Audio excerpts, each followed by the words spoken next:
Maya had been planning her graduation outfit for 3 months.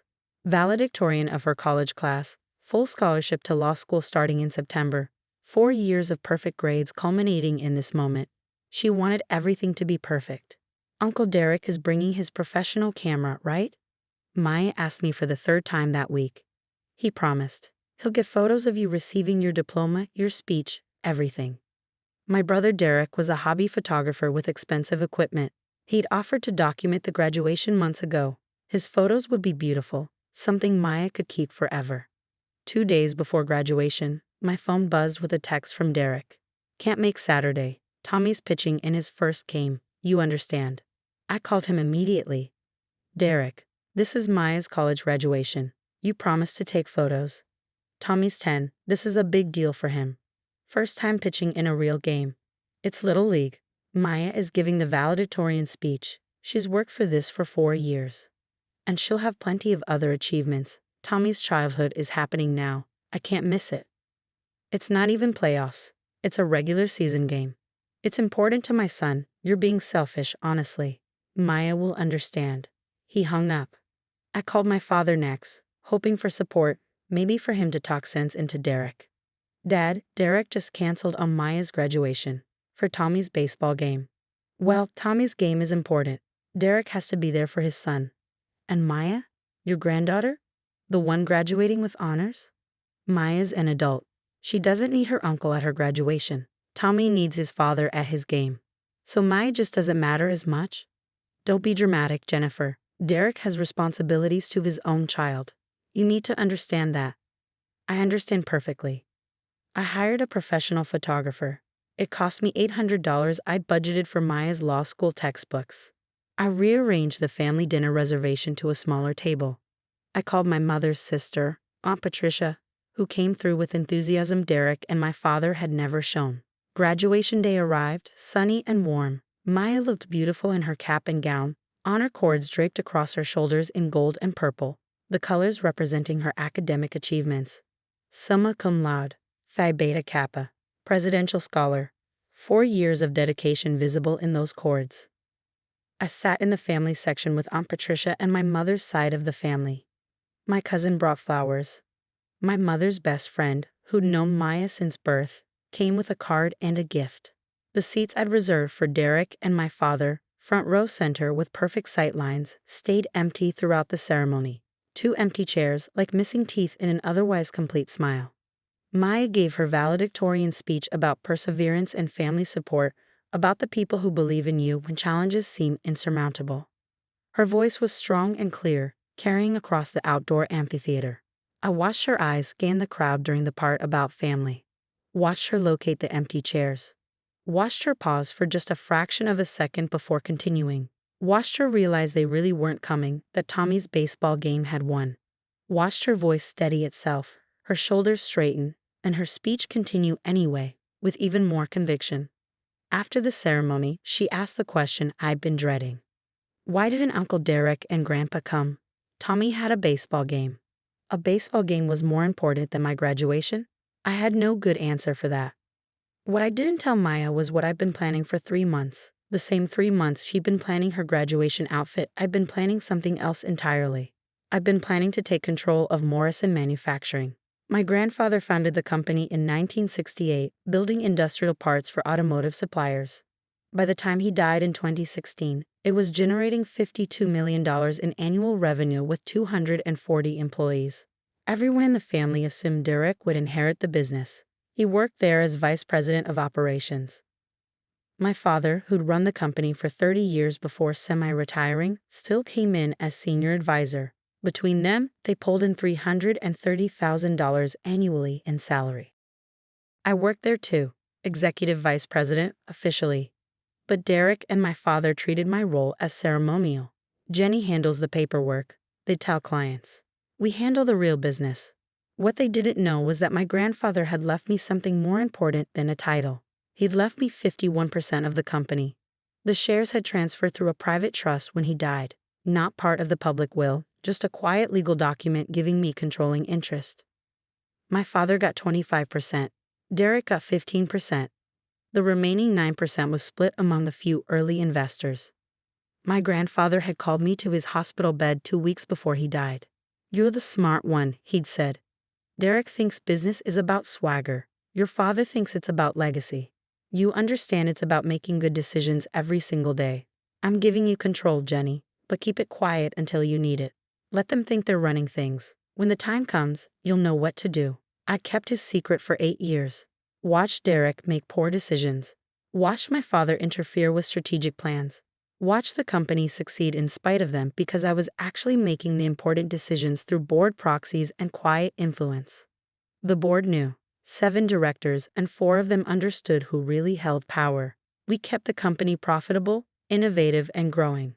Derek thought his department was succeeding because of his management. My father thought the company was thriving because of his decades of wisdom. Neither of them realized I'd been steering the ship the entire time. Maya's graduation was the breaking point. I'd spent 8 years watching Derek's son get prioritized over my daughter. Tommy's soccer games, Tommy's school plays, Tommy's birthday parties, always more important than Maya's achievements. My father enabled it, reinforced it, made it clear whose grandchild really mattered. The Monday after graduation, I called an emergency board meeting. "I'm presenting a restructuring proposal," I told the 7 directors gathered in the conference room.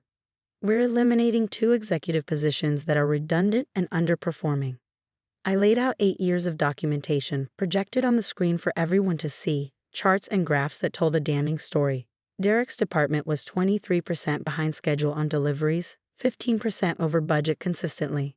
Client complaints had increased 40% over 2 years. His decisions had cost the company $840,000 in penalties and lost contracts over the past 2 years alone. My father's advisory role had delayed 12 major decisions in the past 18 months, created confusion in the leadership structure with contradictory directives, and cost approximately $200,000 annually in lost productivity. Meetings that should have taken 1 hour stretched to 3 because he needed to tell stories about how we did it in the old days. Combined, these positions represent $1 million annual drag on company performance. I'm recommending immediate termination with standard severance. The documentation supports this decision from both a performance and financial perspective. The vote was unanimous. My 51% made it a formality, but even the independent directors agreed. One actually said, "This should have happened 2 years ago." Tuesday morning, I had HR call Derek and my father to a meeting in the main conference room. Derek arrived first, cocky and casual. "What's this about? I got a department meeting at 10. My father came in behind him. "Jennifer, this better be important. I'm supposed to golf with the Hendersons." The HR director, Michelle, sat beside me with 2 folders. "We're restructuring your positions," I said calmly. "Effective immediately, your employment with Morrison Manufacturing is terminated." The room went silent. Derek laughed. "What? Jenny, you can't fire me. I'm VP of Operations. I'm majority shareholder and CEO. I can restructure any position." "Dad, tell her." Derek looked at my father desperately. My father's face had gone red. "This is absurd. Jennifer, I built this company." "Grandpa built it.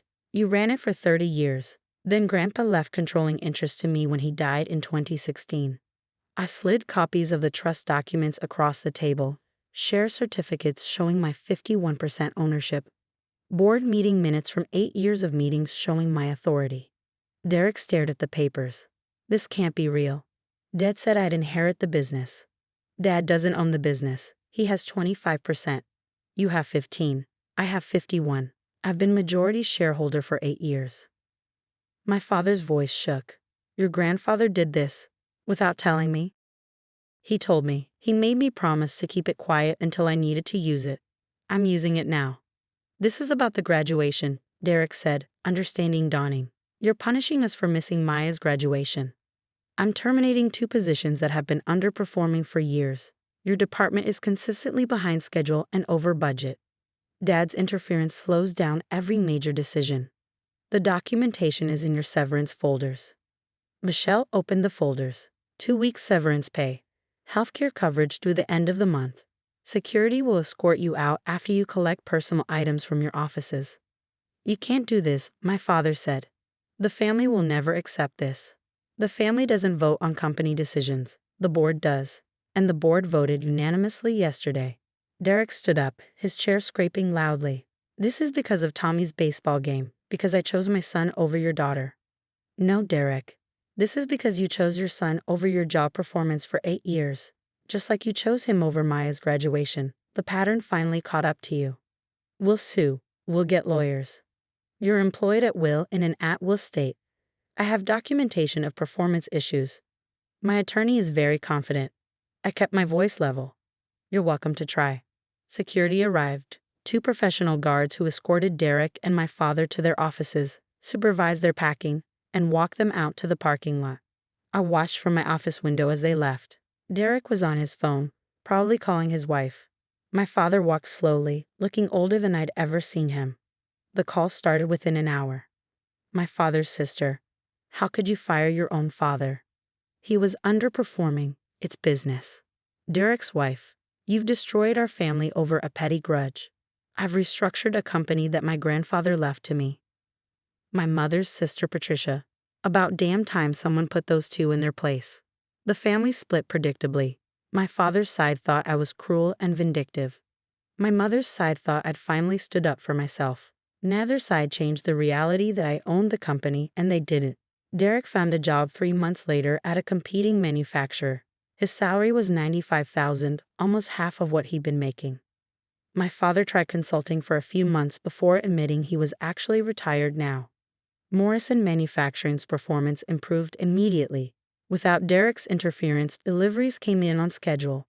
Without my father's delays, decisions got made efficiently. Revenue increased 18% over the next 6 months. Maya learned what happened from her Aunt Patricia, who couldn't keep the secret. Mom, you fired Uncle Derek and Grandpa because of my graduation? Not entirely because of your graduation, but that was the moment I realized I was done letting them dismiss your achievements. Done pretending their priorities mattered more than yours. That seems extreme. Maybe. But they've spent your entire life showing you that Tommy matters more. That their side of the family matters more. I spent 8 years with the power to change that and did nothing. Your graduation reminded me I was enabling them by staying quiet. Do you regret it? No. The company's doing better. I promoted 2 excellent people into those positions. And you know what? I don't have to sit through another holiday dinner watching them celebrate Tommy's mediocre report card while barely mentioning your perfect GPA. Maya's law school graduation came 3 years later. She graduated in the top 10% of her class and already had a job offer at a prestigious firm. Derek and my father learned about it from Facebook. I didn't invite them. They sent cards congratulating her and asking if we could move past this. I didn't respond. At the graduation, Maya gave another speech, this one about the importance of recognizing your own worth and surrounding yourself with people who value your achievements. She looked right at me during the part about family support. After the ceremony, she hugged me tight. Thank you for coming. Thank you for always being here. I'll always be here. That's what mothers do. Uncle Derek used to be here too. Used to be. Past tense. People make choices. They chose Tommy's baseball game. I chose you. I don't regret my choice. I don't regret yours either. We had dinner with Aunt Patricia and my mother's side of the family. We celebrated Maya's achievement properly, with people who genuinely cared. My phone buzzed during dessert, a text from Derek. Saw the photos on Facebook. Congratulations to Maya. I should have been there for her first graduation. I'm sorry. 3 years too late. A company too late. A relationship too late. I deleted the message and turned back to my daughter, who was laughing at one of her cousin's jokes, surrounded by family who'd actually shown up. Tommy's baseball game had been important. Important enough to cost Derek a $180,000 salary and the family business he thought he'd inherit. Maya's graduation had been important too. Important enough for me to finally use the power my grandfather had given me 8 years earlier. Some people learn the value of priorities when they're taught gently. Others learn when they're unemployed. My brother learned the hard way, and my father learned that the daughter he dismissed had been running his company all along. The company continued to thrive. Maya passed the bar exam. Life moved forward. And somewhere in a drawer in my office, I kept the program from Maya's college graduation, the one where she gave her valedictorian speech to a family section missing 2 people who should have been there. I kept it as a reminder of the day I stopped being quiet about being underestimated. The day Tommy's baseball game became the most expensive Little League game anyone in our family ever played.